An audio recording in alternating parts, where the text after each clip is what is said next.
this is an iHeart podcast. Guaranteed human. Work can be a little weird. Cringy training seminars, coworkers who won't stop talking about their plant, forgetting the mute button at an inopportune moment. We have to deal with a lot on any given workday. Sometimes it can feel hard to thrive and move forward in your career. Well, that's where LinkedIn comes in. LinkedIn helps you get ideas and insights from experts in your field, connect with people professionally, grow your network, and access tools designed to help you find the right fit for your next role. Whether you're just getting started, figuring out your next move, or looking to accelerate your career, LinkedIn is built to support you at every stage because LinkedIn is the network that works for you. Visit linkedin.com/knowstuff to learn more. Our listeners love puzzles, paradoxes, and hidden patterns almost as much as we do. On TikTok, those fascinations come to life. People are breaking down physics, exploring geology, and explaining why the world works the way it does. You'll see impressive experiments, explanations that finally make sense, and connections you didn't expect. It's like having a lab, a lecture hall, and science museum in your pocket. TikTok is where wonder is shared, where curiosity turns into discovery, and where millions learn something new every day. Hi everyone, it's Josh, and for this week's Select, I've chosen our 2018 episode, Some Games You Would Surely Lose to a Computer. It's a philosophical discussion about AI that's disguised as an episode on computer games. Honestly, we didn't plan it to be like that, it just turned out that way. We're pretty happy that it did. And in light of the recent advances with machine learning like ChatGPT, a few of the things we say seem naively quaint now. Plus, it has a dollop of our tech stuff colleague Jonathan Strickland at the end, so that's a bonus.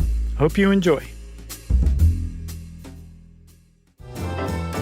Welcome to Stuff You Should Know, a production of iHeartRadio.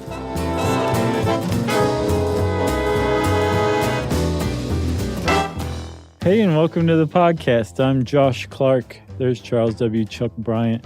There's Jerry over there. I'm just going to come out and tell everybody, making fun of me for some weird reason. Vaguely, in weird ways, but I'm all right. So, Chuck, I have a story for you. Okay. I'm going to take us back to the 1770s and the swinging town of Vienna. Not Virginia, not Vienna, Georgia, which you know that's how they pronounce it, right? Vienna. Vienna sausages. Right. Vienna, Austria. You ever been there?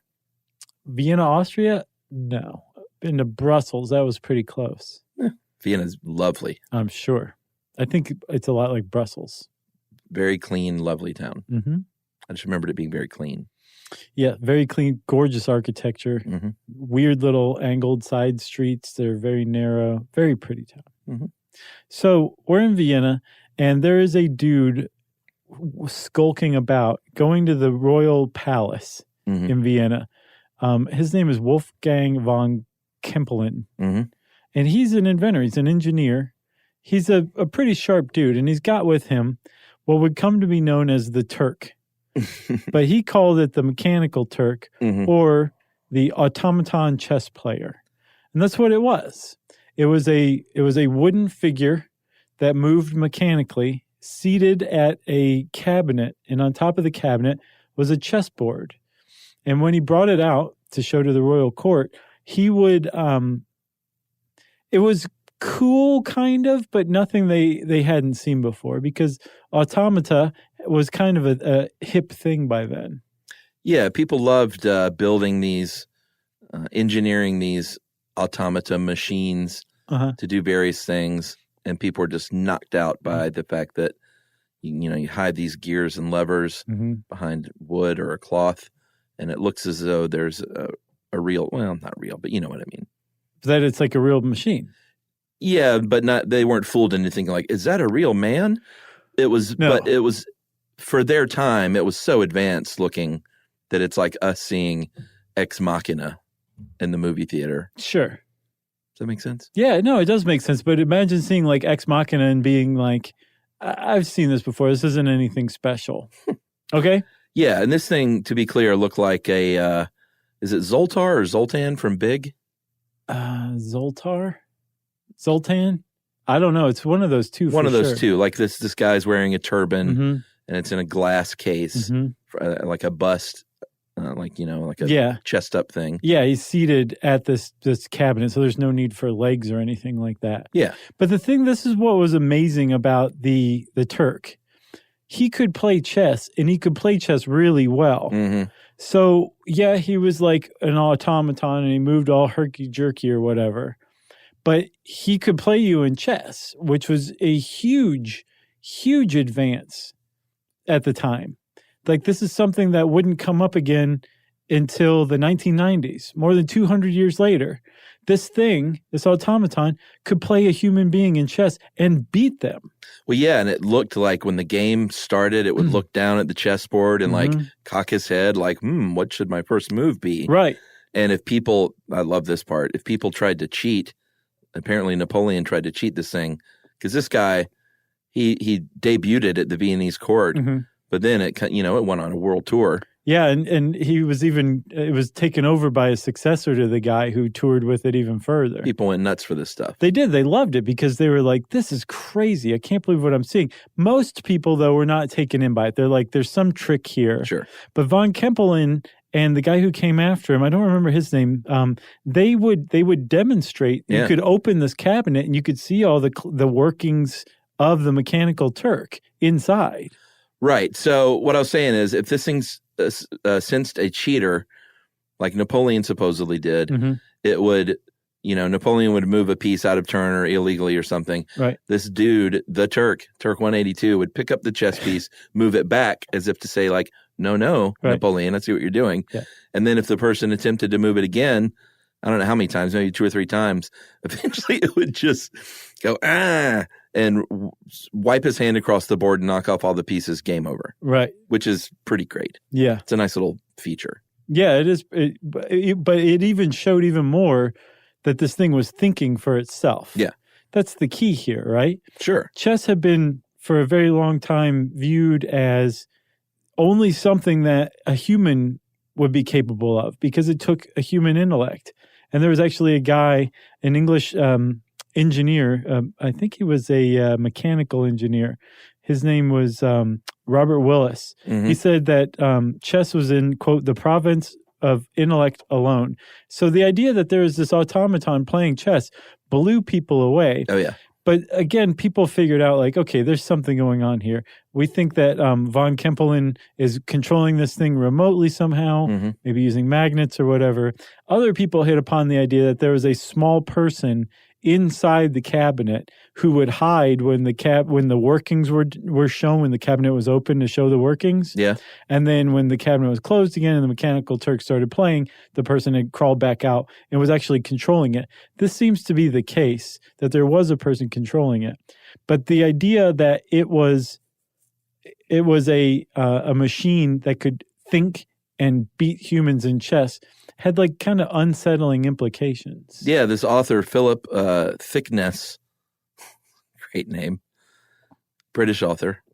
Or Sure. Philip Thickness. Yeah. He said, and people, like you said, all those more complicated explanations. In this article you sent, astutely points out that he followed Occam's razor and basically said he's got a little kid in there. He's got a little Bobby Fischer in there, right? That's really good at chess. And that's what's going on. Yep. And other people speculated that other, little people might be in there, just adults who would fit in there. But then, there's the explanation that he would open it up and shine a candle around and say, nothing to see here. Right. Everyone. So should we reveal the real deal? Sure. I think I did already. Well, I don't think you spelled it out as. Oh, we'll spell it out. There was a little person in there. Yeah. Not just one little person, but they would travel around and recruit people. I guess people would get tired of being in there. Or they'd forget about them and they'd starve and have to replace them. But it really was a trick. There was a little person in there. They did the same thing as like the magic axe, when they saw a person in half, it's the lady just gets into a tiny little ball in one section of that box. But my thing is this is not a satisfying explanation to me, Chuck. I think it's great. How did the person keep up with the board above? Well, I mean, I don't know if they ever proved exactly how it was going. That's what I'm saying. Oh, okay. Whether or not, I think the Zoltar, or I'm sorry, the Turk was just hollowed out, and you would just put your arms through the arm holes. So you would in your crawl head. up into the Turk. Yeah, you would become the Turk. Okay. You and the Turk would fuse. That's what some people thought. I think that's what Edgar Allan Poe thought too. He wrote he'd a love treatise this thing. on Are you it. kidding me? Right. Poe? Other people thought that the little person was underneath in the cabinet operating the Sure. Turk with levers and stuff like that. Well, there could have been a mirror or something, I guess like that's a little true. telescopic mirror. That's what's getting me is how would they keep up with the game? Right. You could keep track of the game, but how could you see where the other person moved? You would know where you moved, but you wouldn't be able to see where the other person moved. That's what I don't get. Just mirrors. Smoke and mirrors. Maybe so. But the point is it was a fake. It was a fraud, but it raised some really big questions about the idea of a machine beating a person at something like chess. Yeah, and it really piqued the mind of one Charles Babbage. He was a kid or young at least at the time when he saw the Turk in person, and a few years afterward he began work on something called the difference engine, which was a machine that he designed to calculate mathematics automatically. So some point to this is kind of maybe the beginnings of humans trying to create AI. Well, yeah, with Babbage's differential machine or difference machine? Yeah, difference engine. But at the very least, what this is the first that I know of example of man versus machine, even though it was really man versus man because there was a man in the machine. Right. It was a fraud. Yeah, but it sparked that idea. It definitely did. And that's something that, like chess in particular has always been like this idea of like, if you can teach a machine to play chess, you have really achieved a milestone. Sure. And there's been, plenty of programs, most notably Deep Blue, which we'll talk about. But there's been this idea that like part of AI is chess, teaching it to play chess. Yeah. But the people who develop AI never set out to make a chess playing AI just to make a machine that can play chess. Right. That's not the point. Chess has always been this way to demonstrate the progress of artificial intelligence. Yeah, because it's a complex game that you can't just program it. Like it almost has to learn.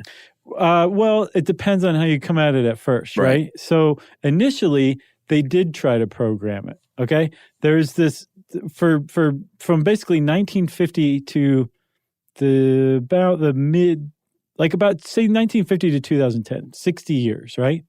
That is how they approached AI in chess. Is you figured out how to break chess down and explain it to a computer. Now, if you could, ideally, you would have this computer or this AI, this artificial intelligence, be able to think about the outcome of every possible outcome of a move before making it. Right. That's just not possible. Still today, we don't have computers that can do that, right? So what you have to do is figure out how to create shortcuts for the machine, give it best practices, that kind of thing. Yeah. And that was actually laid out in 1950 by a guy named Claude Shannon, who's the father of information theory. And he wrote a paper with a pretty on-the-nose title called Programming a Computer for Playing Chess. And you have to say it like that when you say the name. Yeah, it's got a question mark at the end. Right. But he laid out two big things. One is creating a function of the different moves. And then another one is called a minimax. And if those were the two things that Shannon laid out, and they established about 50 or 60 years of development in teaching an AI to play chess. Yeah, so this evaluation function is just sort of the very basis of it all, kind of where it starts, which is you kind of give a number, create a numerical evaluation based on the state of the board at that moment. Right. And assign a real number evaluation to it. So the highest number that you would shoot for is obviously getting checkmate, getting a king in checkmate. Right. So what you've just done now is by assigning a number to a state, like the pieces on a board, what you've done is to say, like, shoot for this number. Right. The higher the number, like you're going to give this AI the rule now. The higher the number, the more desirable that this move that could lead to that higher number function, evaluation function is what you want to do. Right. Like capture the knight or capture the queen. Capture the queen would have a higher evaluation number. Right, exactly. So that's the function. Then there's another one called the minimax. Yeah, this is pretty great. Where you want to minimize the maximum. And this is another shortcut that they taught computers. Maximum loss, that is. Right. Yeah. So what they taught computers to do is so no computer can look through an entire game, every possible outcome. Right. But there are computers that can look pretty far down the line at every possible outcome. And what you can say is, okay, you want to find the evaluation function that is the worst case scenario, the maximum loss, and then find the move that will minimize the possibility for that outcome. Yeah, and this is, you're only limited by your programming power, but by looking not only at the state of the board right now, but if I make this move and I move the pawn to this spot, what are the next 3 moves possibly that could happen as a result of this move? Right. And you're only limited, like I said, by programming power. So obviously the more juice you have, the more moves ahead that you can look. Exactly. And then they just shy away from ones with a higher function number. Exactly. Or a lower function number, depending on how you've programmed it. Right. But they're making these decisions based on these rules. And then there's other things you can do, like little shortcuts to say if a decision tree leads to the other player's king being in checkmate, don't even think about that move any further. Don't evaluate any longer. Just abandon it because we would never want to make that move, right? So there's all these shortcuts you can do. And that's what they did to teach computers. That's what Deep Blue did when it beat Garry Kasparov in 1997. It was this huge, massive computer that knew a lot about chess. It had a lot of rules, a lot of incredibly intricate programming that was extremely sharp, and it actually won. It became the first computer to beat an actual human chess grandmaster in regulation match play. Yeah, I mean, and I don't think Kasparov gets enough credit for being willing to do this because it was a big deal for him to lose. It was in this community and the AI community. It sent shockwaves, and everyone that was alive remembers, even if you didn't know anything about either one, remembers Deep Blue being all over the news. It was a really big deal. And Kasparov put his name on the line and lost. Yeah, and I was wondering, Chuck, how you would get somebody to do that. I'm sure a mountain of cash. I guess that would probably be part of it. But I also probably think, got paid. I mean, I don't know. I bet that's out there. I just didn't look it up. So that's possible. It's also possible that they said, "Look, man, this is chess we're talking about or whatever." But really, what you're doing is helping advance artificial intelligence, right? Because we're not really trying ultimately to win chess games. Right. We're trying to cure cancer. I mean, yeah, we're going to take your title because we're going to beat you, or our machine's going to beat you. But even still, you're going to be helping with cancer. Think of the cancer, Kasparov. That's probably what they said. Should we take a break? Yeah, let's. Wait. Well, should we tease our special guest first? Is he okay? I can smell him. I don't think we even said we're going to have a special guest later in the episode. Mr. Jonathan Strickland of Tech Stuff. Nice. It's just been a long time years since we had Strick on. The last time we had Strick on was 2009 with the Necronomicon episode. Where's he been besides sitting in between us every day? It's been a Strickland drought is what it's been. Yeah, so Strickland's coming later, but we're going to come back after this and talk a little bit more about man versus machine. Welcome to Stuff You Should Know.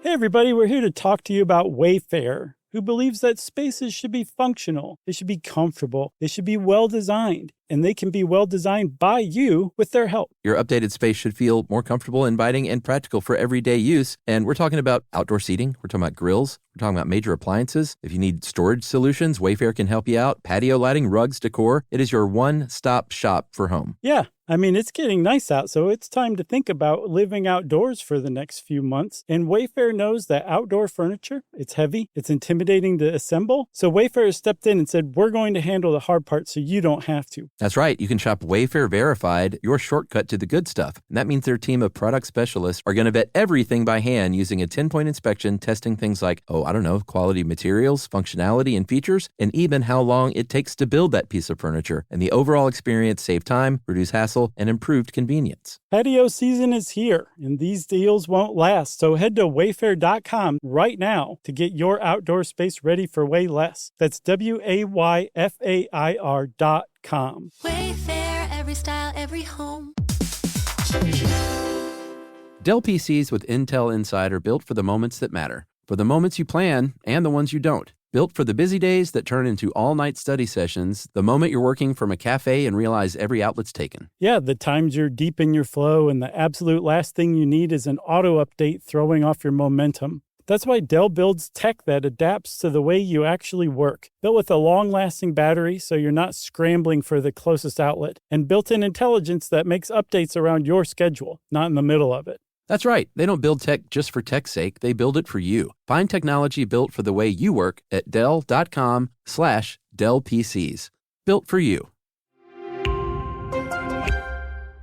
Everyone knows winter is the real mess maker. You don't need WeatherTech floor liners for summer unless you hit the beach and half the beach ends up back in your car, or the campsite dirt ends up in your trunk. Then you'd want a cargo liner, or a road trip goes sideways, lemonade spills, ketchup goes rogue, ice cream drips. Yeah, you'd be pretty happy about those WeatherTech seat protectors. So just to be clear, as the mud you're inevitably going to step in this summer, you don't need WeatherTech unless you plan on doing summer. Visit WeatherTech.com today.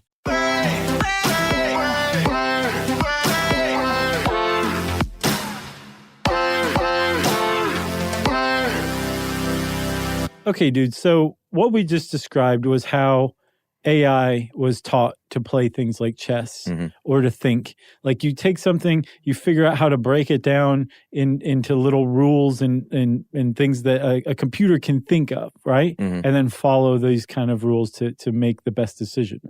That's how it used to be. The way that it's done now, that everybody's doing now, is where you are creating a machine that teaches itself. Yeah, that's the jam. That was the breakthrough. You may have noticed back in about 2013, 2014, all of a sudden, things like Siri and Alexa got way better at what they are doing. They got way less confused. Oh, really? Your navigation app got a lot better. Yeah. The reason why is because this new type of AI, this new type of machine learning that can teach itself and learn on its own, just hit the scene, and they just started exploding. And one of the things that they were first trained on was games. Yeah, and it makes sense. And if you thought chess was complicated and difficult, when it comes to these new AIs that they're teaching to teach themselves game strategy, they said, we might as well dive in to the Chinese strategic game Go, because it has been called the most complex game ever devised by humans.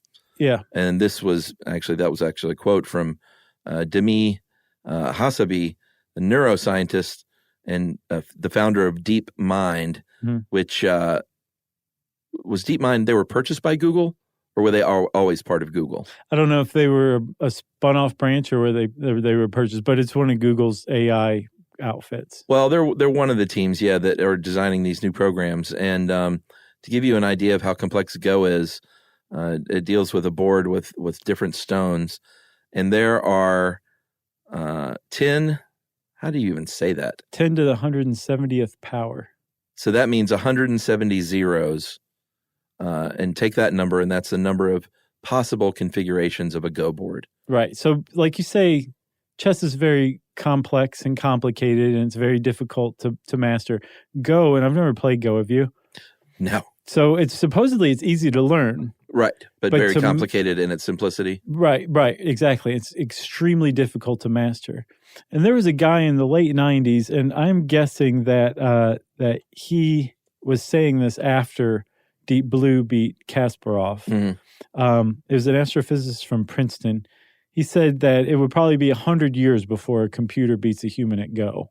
To give you an idea of just how complex Go is, that Deep Blue would just beat Kasparov, and this guy's saying it'll still be 100 years before anyone gets beat at Go by a computer. And he was someone who knew about this stuff. He was an astrophysicist. He wasn't just some schmo at home and drunk in his recliner. Right. Just making asinine predictions.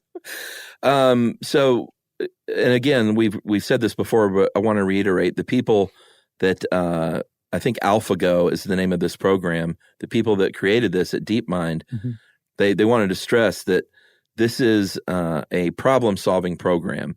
We're just teaching it this game at first to make it learn and to see if it can get good at what it does. But they said it is built with the idea that any task that has a lot of data that is unstructured and you want to find patterns in the data and then decide what to do. Right. And that's kind of like what we were talking about. It crunches down all these possible options, aka data, to decide what move should I make. Right. And you could apply that. Ideally, they're going to apply this to Alzheimer's and cancer and all sorts of things. Right. That's general purpose thinking, right? Yeah. And thinking on the fly, too, when faced with novel stuff. So one of the reasons why it's good to use games like chess or Go or whatever, those are called perfect information games, where both players or anybody watching has all the information that's available on it. Right. There are definite rules, there's structure. It's a good proving ground. But as we'll see, AI makers are getting further and further away from those structured games as their AI becomes more and more sophisticated, because the structure and the limitations aren't necessarily needed anymore, because these things are starting to be able to think on their own in a very generalized and even creative way. Yeah, it's really, really interesting. Yeah. The way that they're, like you said earlier and before the break, that we don't have computers that can run all the possibilities. So what they teach in the case of AlphaGo, this program teaches itself by playing itself in these games, in Go specifically. And the more it plays itself, the more it learns, and the more ability it has during a game to choose a move by narrowing down possibilities. So instead of like, well, there are 20 million different variations here, by playing itself, it's able to say, well, in this scenario, there are really only 50 different moves that I could or should make. Right. Or that's kind of a simplified way to say it. But right. No, but it's true. But that's exactly right. And what they're doing is basically the same thing that a human does. It's going back to its memory banks. Yeah, exactly. Its experience, and saying, well, I've been faced with something like this before, and this is what I used, and it was successful 40 out of 50 times. I'll do this one. This is a pretty reasonable move. Yeah. That is what humans do. Yeah, not only, I mean, boy, we screwed up the chess episode, but I get the idea that when you're a chess master, you don't just think, what do the numbers say and what does the book say? Right. But, oh man, I did this move that one time and it didn't go as the book said. Right. So that's now factored into my thinking. Right. Except imagine being able to learn from scratch and get to that point in 8 days or 8 hours. Yeah. So that Go team, the AlphaGo, the first iteration of AlphaGo, I think they started working on it in 2014. And in 2016, at the end of 2016, they unleashed it secretly onto an AlphaGo website. And it started just wiping the floor with everybody. Yeah. Everybody's like, this thing's pretty good. Oh, it's AlphaGo. What year is this? That was the end of 2016. Okay, so chess had already come and gone. Like, by this point, you can download a program that's like Deep Blue, right? That's a great point. Yeah. Like today, the stuff you play chess with on your laptop is even more advanced than Deep Blue was in the 90s. And it's crazy. Just on your laptop. Yeah. But this is Go. This is the end of 2016. The end of 2017, AlphaGo was replaced with AlphaGo Zero. It learned what AlphaGo had taken 2 years or 3 years to learn in 40 days by teaching itself. And it beat the master. Yeah. And finally, in May of 2017, AlphaGo took on Key G, the highest ranked Go player in the world. Don't know if he or she still is. No, Lee Sedol is the Current? Or was until AlphaGo beat him. Oh, man. Yeah. Do they get knocked off and AlphaGo is the champion? Yeah. Like, that's not fair. I if it's match play and the human player has accepted a challenge from the computer, Really? I don't see why it wouldn't be the world champion. Or do they just now say on websites like human champion Maybe. in italics with like a sneer? Right, maybe. Yeah. Interesting. What do they call that? Wetware? Like your brain, Oh, your I don't know. neurons and all that? What? Instead of hardware, it's wetware. Oh, I don't know about that. I think that's the term for it. What does that mean, though? It means like you have a substrate, right? Your intelligence, your intellect is based on your neurons and they're firing all that stuff, and it's wet and squishy and meat. Then there's hardware that you can do the same thing on. You can build intelligence on, but it's hardware. It's not wetware. Oh, interesting. So that's probably it. It's the wetware champion versus the hardware champion But wetware is italicized. with the sneer. So where things really got interesting, because you were talking earlier about what is it with the chess and Go? What are they called? What kind of games? Perfect information games. Right. Then you think, and my first thought when you said that was, well, yeah, but then there's games like poker, like Texas Hold'em, Right. where there are a set of rules, but poker is not about the set of rules. It is about sitting down in front of whatever 5 or 6 people and lying, and bluffing and getting away with it, and being your bluffed game yourself. being bluffed. Like there's so many human emotions and contextual clues and micro expressions and all these things. Like surely you could never ever teach a machine to win at Texas Hold'em poker. Yeah, it'll be 100 years at least before that happens, I predict. No, they did it. Man. And more than one team has done it. Yeah, I read there was one from Carnegie Mellon called Liberatus AI. Go Melon Heads. Yeah. Go the Thornton Melons. Yeah, I mean, the University of Alberta has one called Deep Stack. That was the one I read about. Okay. And it actually, here's the thing, like if you read the release on it, you're like, you don't know how this thing works, do you? Oh, really? Yeah, and I'm pretty sure they don't fully get it, because that's one of the problems. I actually talk about this in the Existential Risks series. That's scary. That is to be released. Right. That there is a type of machine learning where the machine teaches itself, but we don't really understand how it's teaching itself. That's probably the scariest one, right? Or what it's learning. But that's the most prevalent one. That's what a lot of this is like these machines. It's like, here's chess. Here, go figure it out. And they go, okay, got it. How'd you do that? Wouldn't you like to know?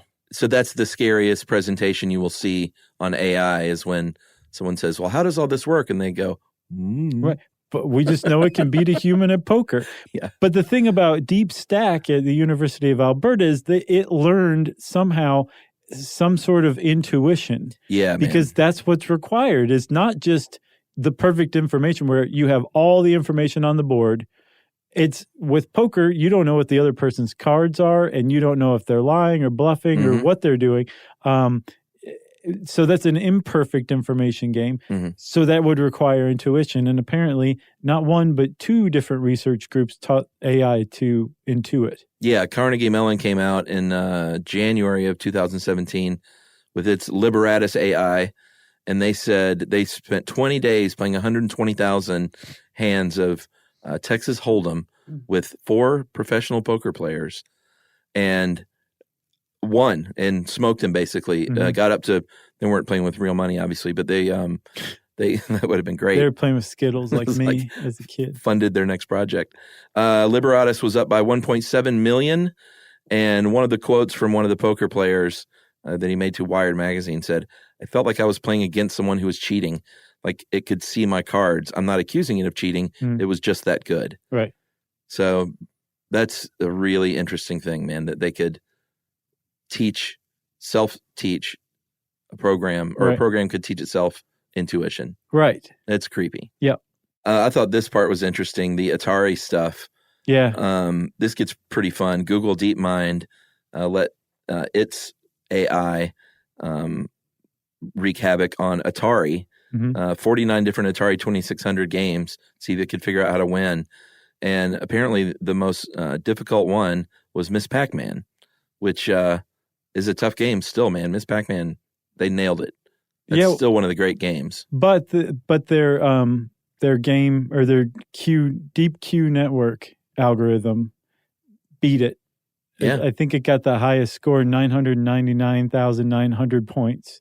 And no human or machine has ever achieved that high score from what I understand. Amazing. And the way this one does it, the hybrid reward architecture that it uses is really interesting. It says here it generates a top agent that's like a senior manager, and then all these other 150 individual agents. Mm-hmm. So it's almost like they've devised this artificial structural hierarchy of these little worker agents that go out and collect, I guess, data, and then move it up the chain to this top agent.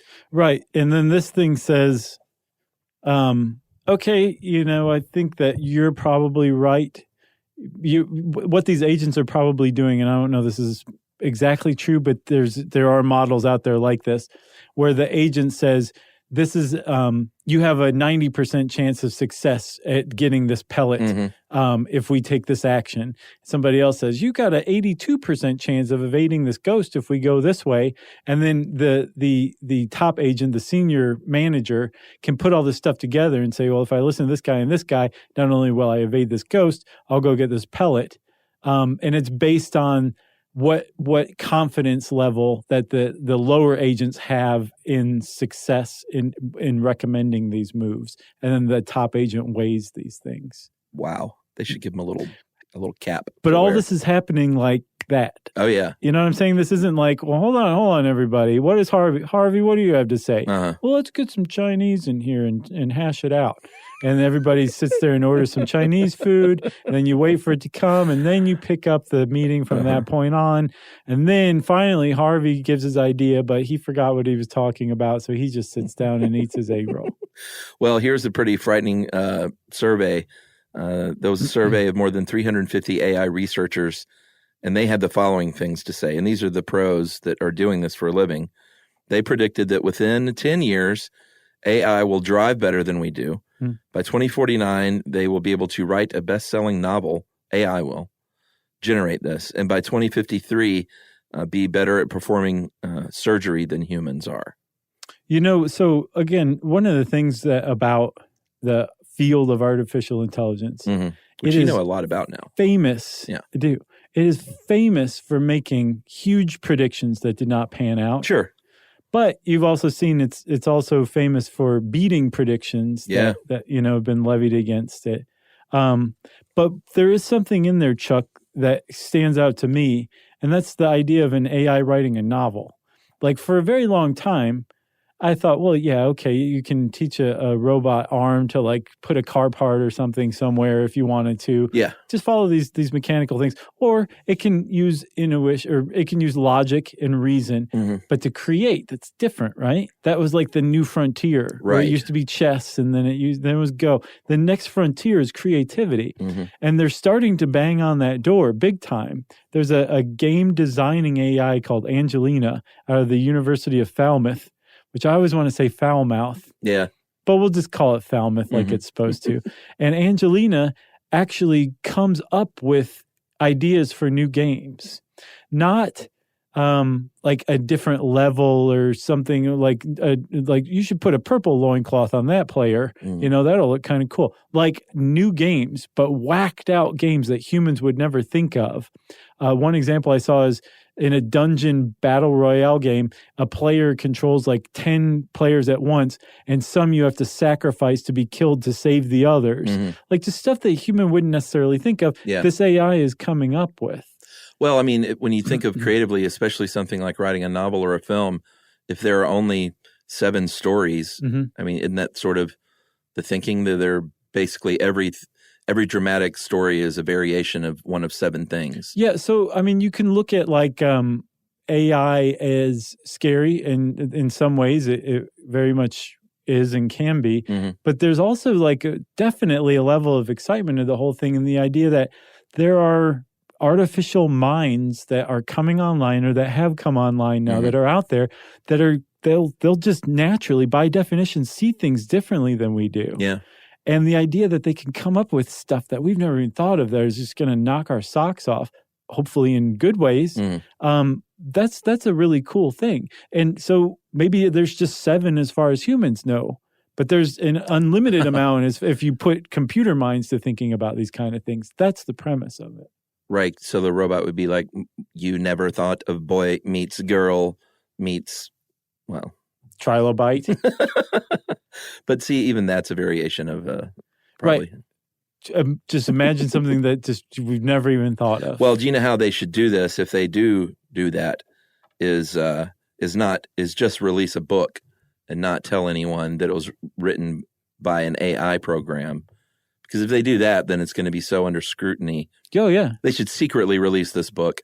And then after it's a New York Times bestseller, say, meet the Whopper, the author of this. Right. You know? His interests are roller skating, playing tic-tac-toe, and global thermonuclear war. All right. Should we take a break and get Strickland in here? Yeah, we're going to end the Strickland drought because it is about to rain Strickland in this piece. You gross.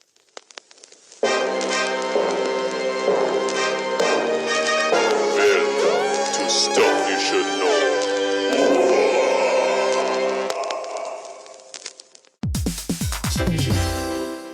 Dell PCs with Intel Inside are built for the moments that matter, for the moments you plan and the ones you don't. Built for the busy days that turn into all-night study sessions, the moment you're working from a cafe and realize every outlet's taken. Yeah, the times you're deep in your flow and the absolute last thing you need is an auto update throwing off your momentum. That's why Dell builds tech that adapts to the way you actually work. Built with a long-lasting battery so you're not scrambling for the closest outlet, and built-in intelligence that makes updates around your schedule, not in the middle of it. That's right. They don't build tech just for tech's sake. They build it for you. Find technology built for the way you work at Dell.com/Dell PCs.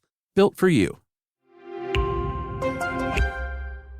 Everyone knows winter is the real mess maker. You don't need WeatherTech floor liners for summer unless you hit the beach and half the beach ends up back in your car, or the campsite dirt ends up in your trunk. Then you'd want a cargo liner, or a road trip goes sideways, lemonade spills, ketchup goes rogue, ice cream drips. Yeah, you'd be pretty happy about those WeatherTech seat protectors. So just to be clear, as the mud you're inevitably going to step in this summer, you don't need WeatherTech unless you plan on doing summer. Visit WeatherTech.com today. Spectrum Business keeps businesses of all sizes connected seamlessly with fast, reliable internet, advanced Wi-Fi, phone, TV, and mobile services. That's right. And Spectrum Business offers 100% U.S.-based customer support 24/7 to help you stay up and running. And they offer tailored connectivity solutions with packages built for your business budget. Yeah, so it's no wonder millions of business owners rely on Spectrum Business to keep them connected.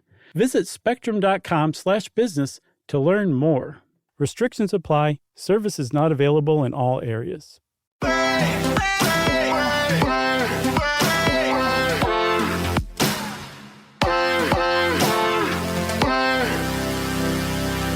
Okay, we're back, and get this.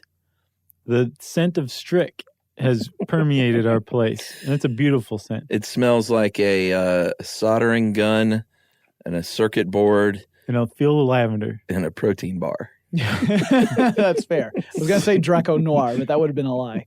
Is that how you say it? I always called it Dracar. Dracar? That's fair. Dracar. I always pronounced it Benetton Colors. That was what I wore. Oh, is that what you wore? Yeah, during my, what I call the year of cologne. Mm-hmm. I had a couple of years. 87-ish. This is scintillating. Why am I here? Oh, yeah. So we know that you already know because we talked via email about this, but we'll tell everybody else.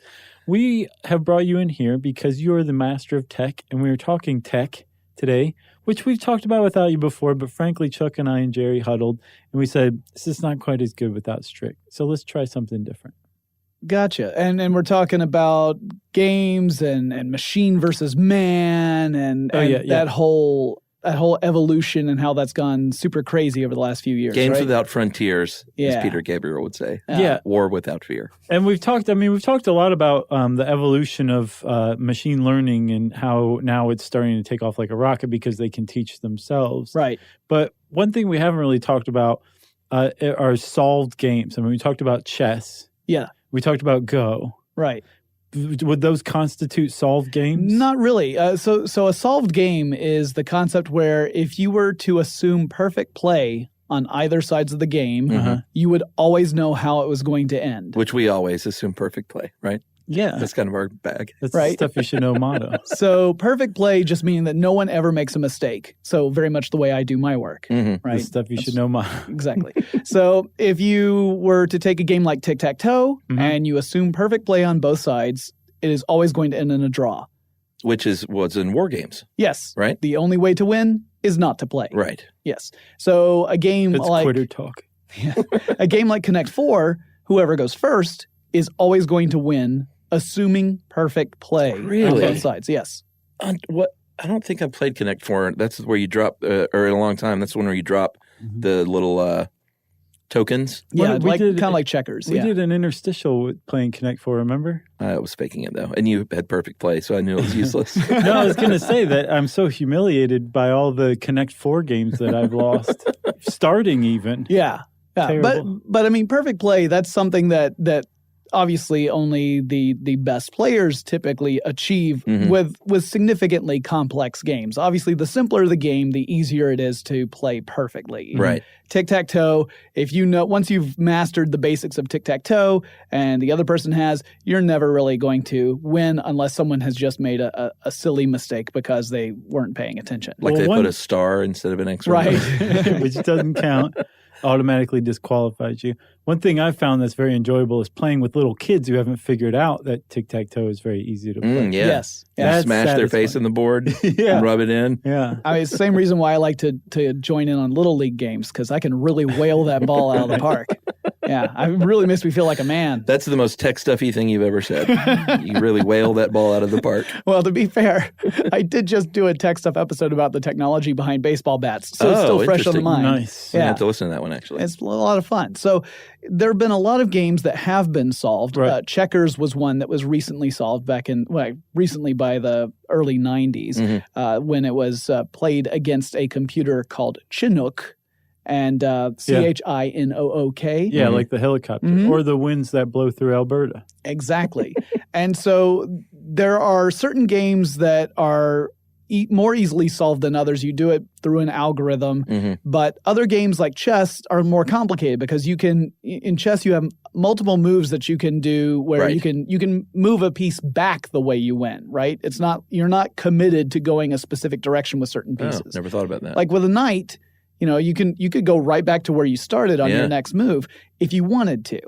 And that creates more complexity. Right. So the more complex the game, the more difficult it is to solve. And some games are not solvable simply because you'll never know what the full state of the game is from any given moment. Did you have a chance to talk about the difference between perfect knowledge and imperfect knowledge in a game? Yeah, we talked about that some. Yeah. So computers, obviously, they do really well if they understand the exact state of the game all the way through, if they have perfect knowledge. All of the information's there on the board, Yeah. right? Right. And all players can see all information at all times. But games like poker, which you guys talked about, obviously you have imperfect information. You only know part of the state of the game.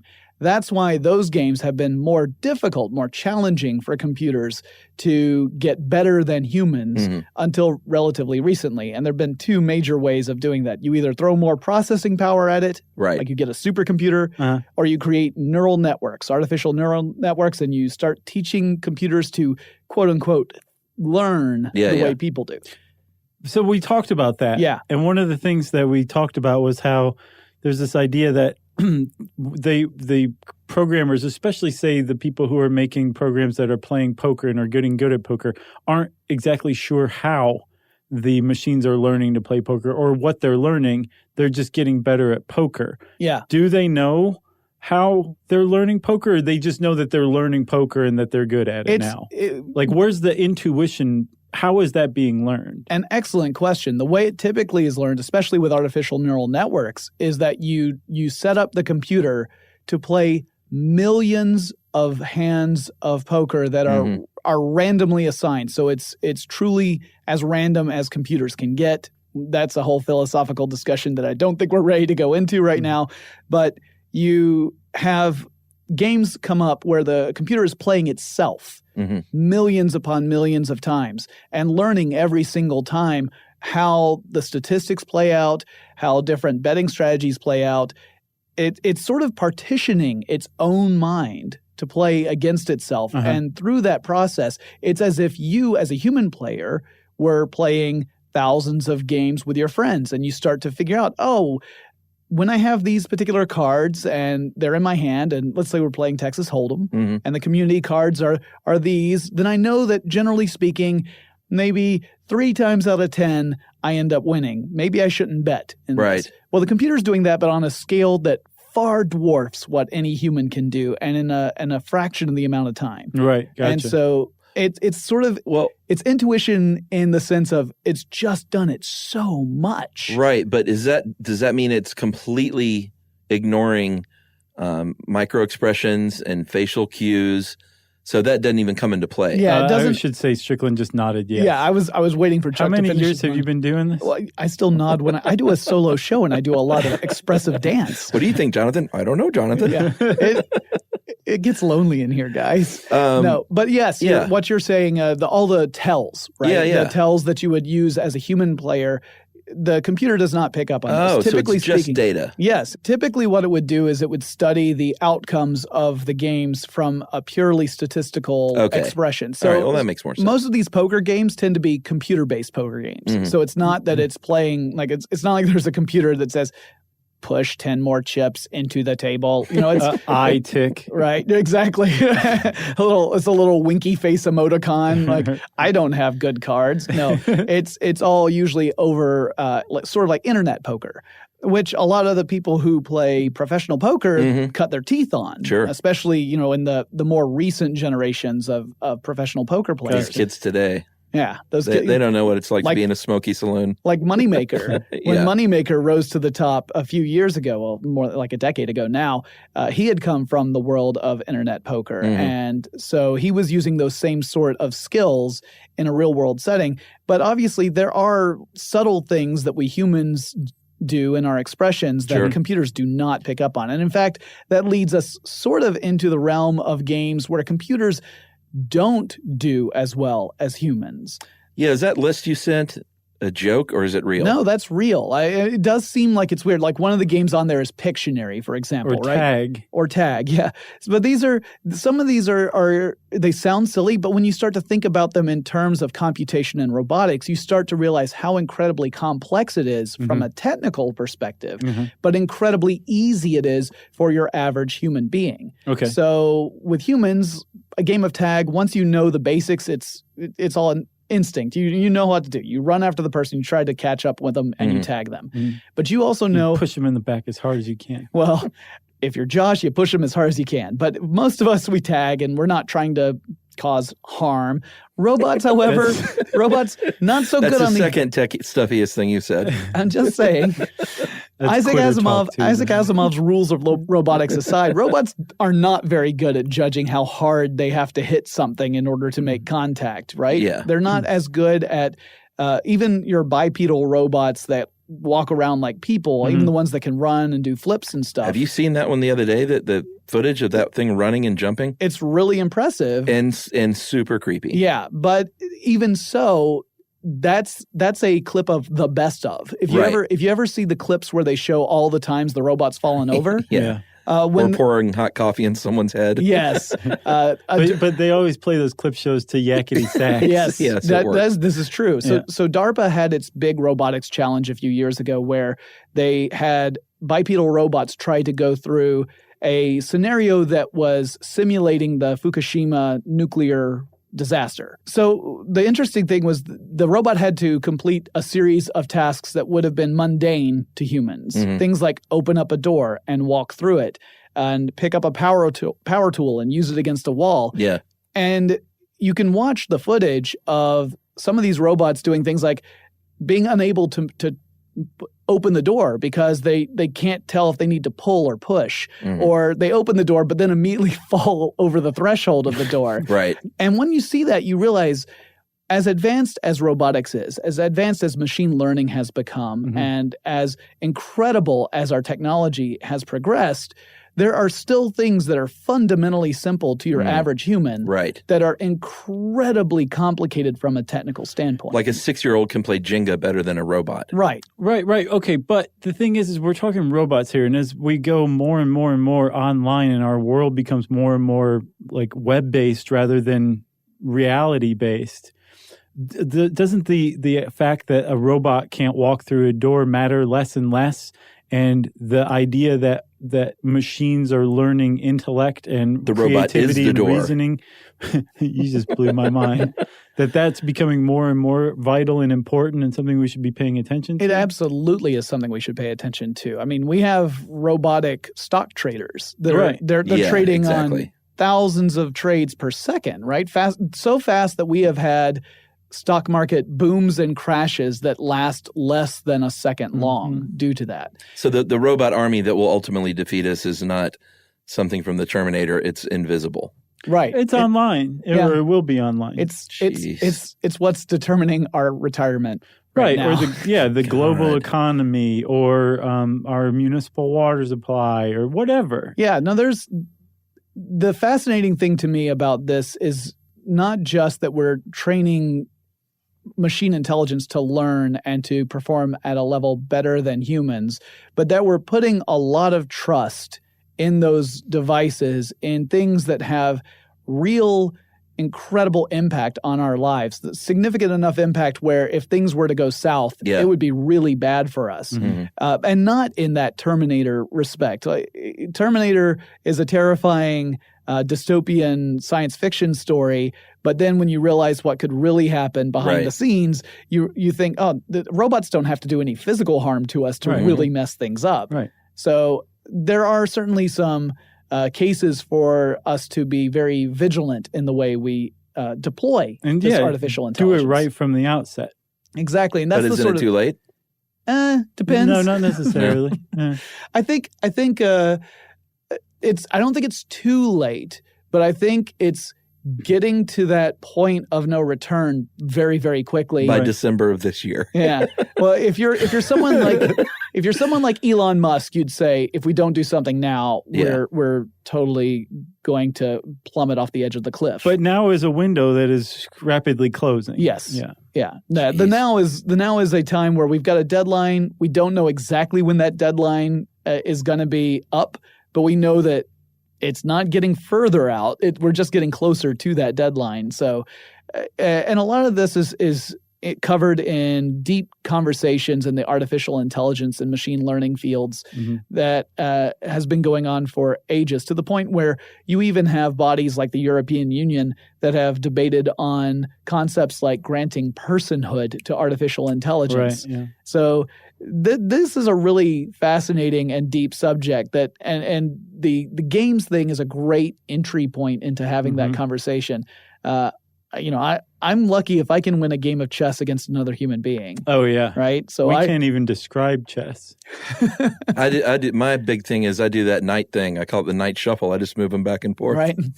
I just castle. That's my big move. If I can castle, then I'm so happy. And that's the third tech stuffiest thing. Right. They come in threes. Well, Strick, thank you for stopping by. I think you you so should much. stick around for listener mail. Huh? I think you should too. I'd love to. And throw out any funny comments that you have. I'll throw out comments and then Jerry can decide which ones are funny. Okay. All right. Fair enough. All right. So if you want to know more about AI, go listen to Tech Stuff. Strick does this every week. What days? Monday, Tuesday, Wednesday, Thursday, and Friday. Wow. That's amazing, buddy. Yeah. And wherever you find your podcasts? Yep. Okay. And you've been doing it for years. So if you love this, there's a whole big backlog, 900 plus episodes. Yeah, you're celebrating your 10 year as well, right? Yep, I sure am. We'll be turning 10 in Tech Stuff on June 11th. Oh, nice. Congratulations. Happy anniversary, Thanks. man. Well, since I said happy anniversary, it means it's time for listener mail. Guys, I'm going to call this Matt Groening and cultural relativism. How about that? Nice. Hey guys, love your podcast so much. The massive archive makes for endless learning and entertainment. My favorite part is you're such rad guys, including Strickland, and I could totally imagine, how did they know? I could totally imagine myself getting a beer with you two, but without Strickland. Your Simpsons episodes were absolutely perfect. I used to live in Portland and drove on Flanders and Lovejoy streets a lot. Wait, is this Matt Groening? No. Okay. Matt Groening drew Bart and the sidewalk cement behind Lincoln High School in downtown Portland. You can Google that. I would like to offer one interesting observation, though. I've noticed that on several episodes, you guys have said that you are cultural relativists. Is that pronounced right? Yeah. But then in nearly every episode, I hear you pass moral judgments on all the messed up stuff that people do, whether it's racism, freak shows, or crematoriums burying bodies on the sly. You guys are never shy to condemn something that deserves to be condemned. Reminds me of something I read from Yale sociologist Philip Gorski, who points out that our own relativism is rarely as radical as our theory requires. We can't be complete relativists in our daily lives. He then gives the example of how academic social scientists who are diehard relativists get furious at and moralistic at the data fudging of other researchers. Wah, wah. Anyway, love the show, guys. Love tech stuff especially, and will forever be indebted to you for your hilarity and knowledgeability. Cheers, Jesse Lusko. P.S. Go tech stuff. That's sweet. How about that? Yeah, thanks a lot, Jesse. There was an actual episode, and I don't remember which one it was, where we abandoned our cultural relativism. Do you remember? Yeah. Because we used to just be like, no judgment. Right. We just can't judge, And then finally we were like, you know what? No, that's not true. We changed our philosophy to include the idea that there are moral absolutes that are universal. Although sometimes we are just judgy, even beyond that. Look at us. Yeah.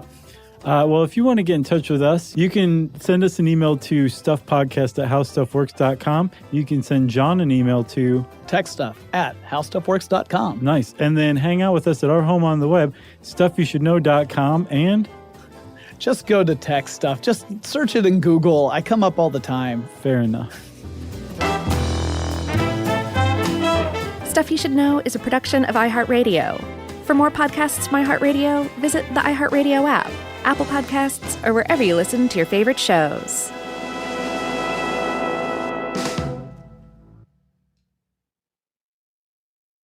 Introducing the all-new Mazda CX-5, featuring more connection. Hey Google, where's the nearest Pilates class? Safety that has your back. More discovery on the scenic routes. More passion in the details. And more control in changing weather. The all-new Mazda CX-5. More to move every side of you.